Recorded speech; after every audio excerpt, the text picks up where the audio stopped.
Today's video, umiyak kapatid ko dahil nabasag niya. Yun ang mesa namin. Ililibing na siya ni Papa. Show. Uy! Ikaw kasi, ang kulit-kulit mo. Sabi sa'yo, tantanan mo na eh. Ano? Wait lang, mai-chat nga.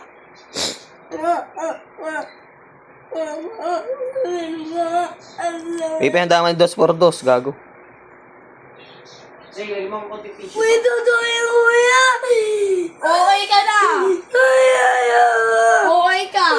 Masakit yun! Hindi masakit yun, dudugo lang mukha mo. Yung nangyari sa akin sa tayo ako. Yung okay mo siya. Yung na kuya! Kuya! Eh, kasalanan mo yun, bato-bato ka kasi eh. Sabi ni Papa, pag yan natulog, uuntog ko ulo niyan. Kuya, tutuloy kuya! Malamang. Mukha ba nag-ibiro si Papa? Oh my God. Papa! Mabel! Manalangin ka na, Papa G. Mag-pray ka na, bilis mo na. Papa!